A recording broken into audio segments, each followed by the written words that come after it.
I want to welcome y'all back to the social media hustle, and I am so excited because my favorite horror franchise is they back at it again. Yo, Scream 6 is coming out, and I'm going over the details of who the new killer may be. And when I say new, I put emphasis on that because I'm pretty sure that it's not a new character that's the killer. They not bringing in another character again just to make them a killer. Like, it's not happening. The killer is like between, like, you gotta put all these screams together and you gotta come up with this epic finish. But today I'm gonna take you on a spin on all the loose ends. All the loose ends, and I say loose ends in this way. Kirby is back. Kirby is back in Scream 6, back from the dead. Hollywood did it again. But as much as a fan favorite as Kirby is, she's a huge distraction. All my Scream fans, Scream 4, like, Kirby seemed like to be the perfect killer. The one that's cool with everybody, you know, she got access to everything, blah, blah, blah. That seemed to be the way it goes. But nah, she got bodied. She got bodied by Charlie, who she seemed like she finally started to admit to herself that she liked. But it was a little bit too late because Charlie then already went a little mad. But let's dig into Kirby's death scene specifically. So Kirby died somewhat similar to the original. You know, the boyfriend in the backyard tied up, blah, blah, blah. You know, basic Scream stuff. But it had a little twist. And the boyfriend didn't die. The boyfriend actually got untied and ended up being the killer. Just straight stabbed her and left her there. But the way she died, right? They brought her back.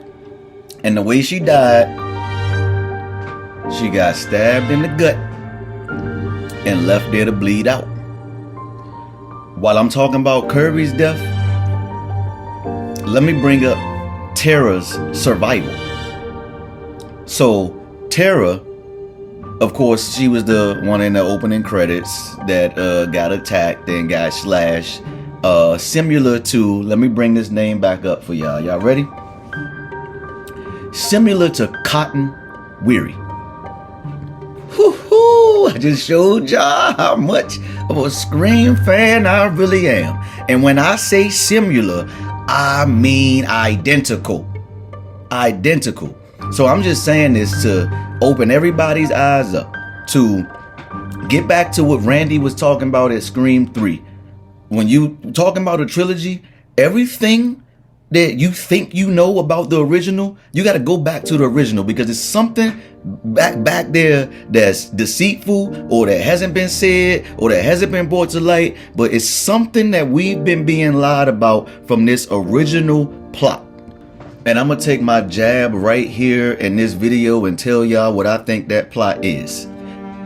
Cotton Weary was sentenced to prison for the murders or the murder of Maureen Prescott and was released only after Stu and Billy confessed to the murders and died. Damn near immediately after the death of Billy and Stu, Cotton was released because of their confession and no longer being looked at as the murderer of Maureen Prescott. That is the jab I'm taking real hard. That's the lie I think we're being told. Cotton Weary, if he's alive, and it's a high chance that he could be, Kirby, the way that she died and the way that she popped back up in this trailer is letting you know what's happening in the world of Scream. The only thing that happens in Scream is a reenactment of the original. Whether it be a new character, whether it be a time update, because in the 90s it wasn't cell phones, it wasn't Amazon systems in your house. But all they do is reenact. So if they can bring Kirby back in that way, and Tara can survive in the same exact type of fashion that her and Cotton both shared in their death scenes, quote unquote death scenes, then Cotton being alive is more than a possibility. Way more than just a possibility. And the potential of him actually being Maureen Prescott's killer is still on the table. Because once again, we got to go back to the original. Something ain't being said. Something's been twisted. Something's been deceived. We about to be hit with a boom. And I even know in Scream 3, when Sydney's brother was explaining how he was the mastermind behind all of this, like, yo, everybody thinks they're the mastermind, but he might have actually been in on it with Cotton. It's just, Scream 3 is a very important movie in this whole thing. It's very important. Like, he even went on to tell Sydney that when he told, Billy the story about what his dad was doing with her mom, how, it set Billy off. But the thing is, like, if he already had that much animosity towards Maureen Prescott and he wanted to pull off this whole murder thing, then he could have just took the credit for the body. Like, he was Billy, crazy mother. That's just, they crazy, yo, and it's Hollywood.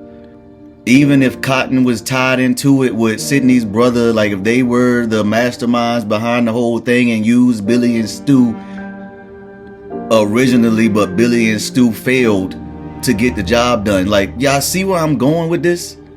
And this relaunch of Scream and this new trilogy, you got to go back to the beginning. Something we're being lied to about. So I just wanted to throw those characters back in y'all's head and see how y'all feel about it, because at the end of the day, it's Hollywood and everything is still open and sitting right there on the table. I'm gonna bring up some other things in Hollywood. Dr. Gordon ended up being the mastermind behind Saw and the Saw movies after how many years? So just think about that. These characters that have died, they can come back at any time. It's Hollywood. It's to sell us. So thanks for watching this episode of my Scream series, of this new launch of the Scream 6 coming out March 10th, 2023. But please subscribe to the channel as I get into more theories and drop some more bugs in your head.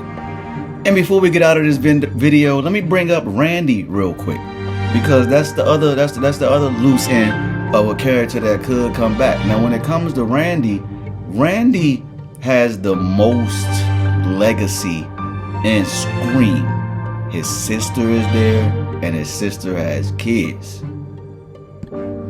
So, same type scenario here. Randy is still not out of the equation, but it'll be a whole separate video about Randy, because that seems like that's everybody's favorite comeback, if that's possible.